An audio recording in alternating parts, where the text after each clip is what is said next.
Good morning, everybody. Welcome to my YouTube channel. This new series I'm calling A Year to 60, where I document not only my weight loss as I turn 60 years old, but also the lessons in life that I'm learning and that I'm dealing with as I travel through this year. So thank you for following me. I'm Cindy Nierenberg. So nice to have you here.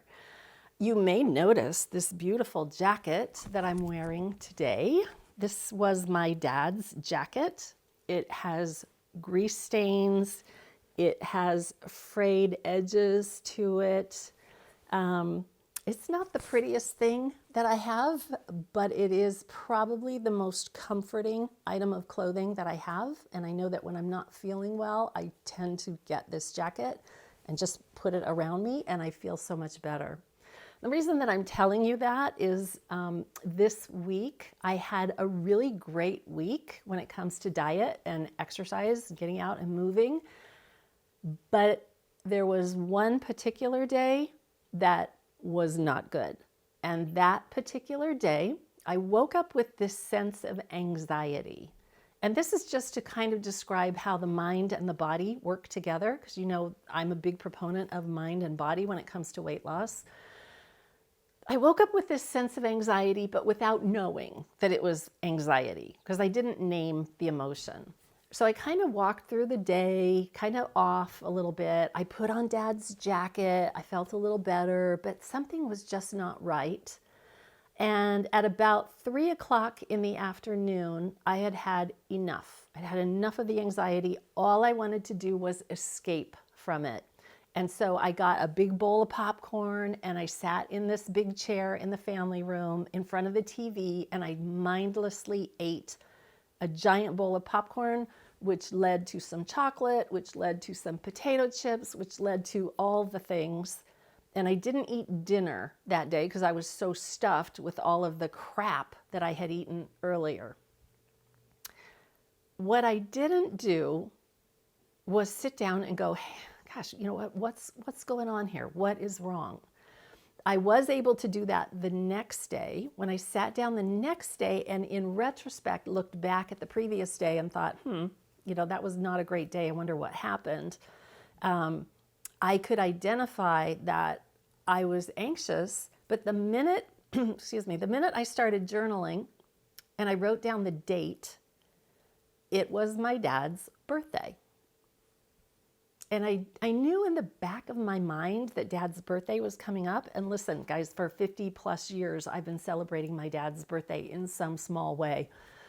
You know, whether it's like crying in the card aisle as I'm reading these beautiful cards about fathers, if it's driving up to make him dinner, or even just a simple phone call to say happy birthday. He was always happy to receive those messages.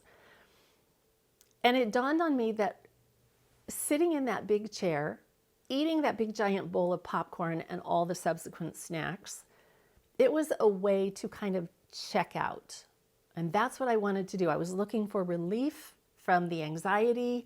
I was looking for a way to check out. I didn't want to feel these feelings. So how can I distract myself? I can mindlessly eat this giant bowl of popcorn in front of the TV. I don't have to think. And that, my friends, is where I have gone wrong with my weight loss my whole life. It's this idea of checking out, this idea that food is going to bring me relief. And we all know it doesn't. So what did I learn from that? I learned that overeating is never a fix to the problem. I always regret overeating the next day. When I can look back in the clear light of day and look back objectively and go, hey, what went wrong? Overeating was never a part of the solution to what went wrong. What I needed to do was be able to name what was going on, to be able to go, oh, you know what? This is probably a little bit of grief, a little bit of regret, a little bit of discomfort that my dad's not here to say happy birthday to.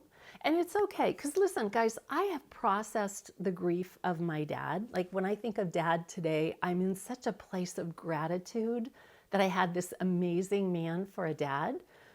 But there are still moments when grief kind of comes in and just kind of, whacks you from behind.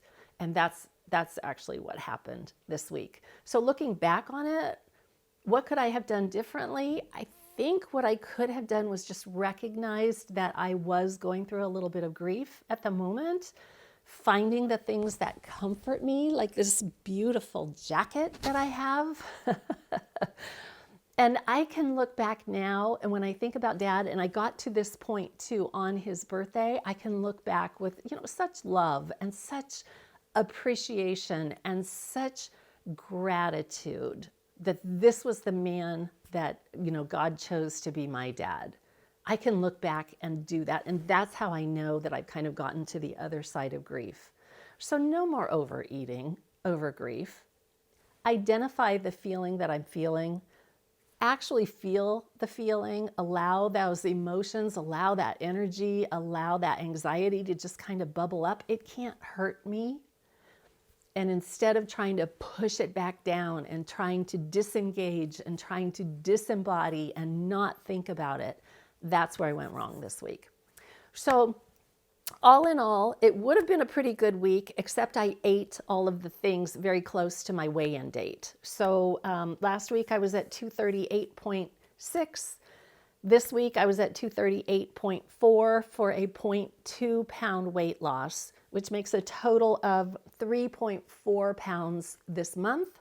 I made a very small goal of losing 5 pounds a month, which means I have 1.6 pounds to lose by the end of this month, and I think I can make it. All right, that was a lot, you guys. Thanks for following along. Thanks for listening as I kind of untangle these knots of what is keeping me overweight and what can I do about it. All right, I will see you next week. Thank you for following. Have a good one.